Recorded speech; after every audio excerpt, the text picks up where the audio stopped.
Imagine this. It's a holiday dinner. Not yours, someone else's table. Laughter, arguments over politics or who gets the last slice of pie, kids running around, plates clinking. You're there as a guest, maybe a friend's family, maybe your partner's. Everyone's loud, messy, connected in that chaotic way families are. And in the middle of it all, you feel this quiet ache. Not jealousy exactly, more like recognition of something you've lost or chosen to leave behind. Someone turns to you, smiling, and asks the question that always comes. So, where's your family this year? You give the polite answer, they're busy or couldn't make it. Because the full story, it's too long, too raw, and honestly, most people aren't ready for it. They want the quick version, so the conversation can keep flowing. But you sit there with the weight of it. The decision you made wasn't impulsive. It wasn't because you gave up easily. If anything, the opposite is true. People who walk away from family ties are often the ones who held on the longest, who tried the hardest, who hoped the most. Today, let's talk about that. Not to judge anyone on either side, but to understand what family estrangement really looks like, why it happens, what it feels like, and why, for some, it's the kindest thing they can do for themselves. First, let's get real about how common this is.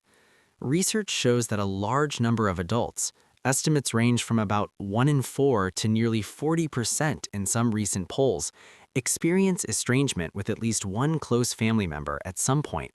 That's millions of people, parents, siblings, adult children. It's not rare, it's hidden because we don't talk about it openly. Society still treats family as sacred, unbreakable. Blood is thicker than water, right? So when someone steps back, the assumption is they're the problem. Ungrateful, dramatic, selfish. But the stories I've heard and the patterns researchers have found tell a different picture. Estrangement rarely comes from one explosive fight. It's more like a slow erosion. Years of the same patterns repeating, efforts to communicate that go nowhere, apologies that never arrive, behavior that doesn't change no matter how much you explain how it hurts. Think about it. Someone spends their 20s and 30s driving hours every holiday to sit at a table where they feel invisible, not hated, just unseen. Conversations always circle back to their failures. Why aren't you married yet? Why that career? Why aren't you more like your sibling? They swallow it because family is family. Leaving feels like betrayal. So they keep showing up, hoping this time will be different. Then one year, they don't, and the sky doesn't fall. But the grief, that hits hard. It's not just losing people, it's mourning the family you needed but never had, the parent who could have been supportive, the sibling bond that could have been real, the holidays that could have felt safe. Dr. Carl Pillemer, a sociologist at Cornell who spent years studying this through surveys and interviews, found something powerful. In his research, the first large national look at estrangement, he discovered that for most people, the cutoff isn't sudden. It's after decades of trying. Harsh parenting in childhood, favoritism, unresolved divorce fallout, money disputes, clashing values, in-law conflicts, these build up. But the core? Often it's emotional invalidation, when your feelings are dismissed, minimized, or turned against you.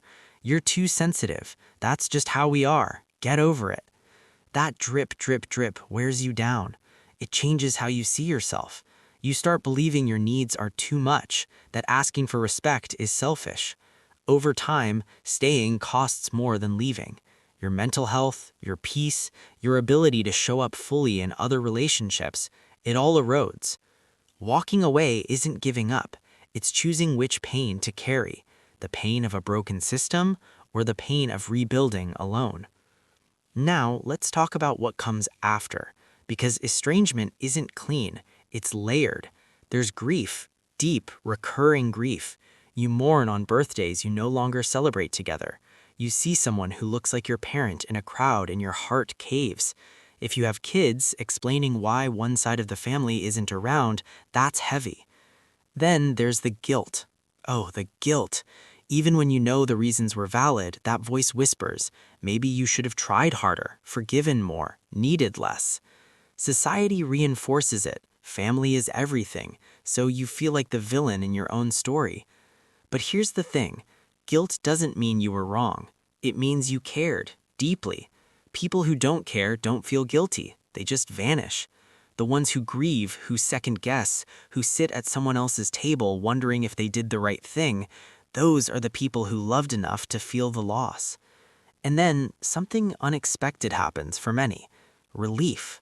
Not the flashy kind, the quiet kind. The noise stops, the constant tension, the walking on eggshells, the bracing for criticism. It's gone. For the first time in years, you can hear your own thoughts. You start building a life where your needs matter, where love doesn't come with strings. It's not indifference, it's what freedom feels like after carrying something too heavy for too long. Of course, it's not always one-sided. Parents and siblings feel pain too. Many wonder what they did wrong. They carry their own grief, shame, confusion. Some reach out, some don't. Reconciliation happens for some, when both sides are willing to listen, own their part, and change. But it takes two. Forcing it when one person isn't ready just prolongs the hurt. Common reasons people reach this point? Emotional or verbal abuse that never stops, manipulation, gaslighting, boundaries crossed repeatedly, narcissistic patterns where everything revolves around one person's needs, or simply a lifetime of feeling like you're never quite enough. From the outside, it looks fine. No bruises, no obvious crime.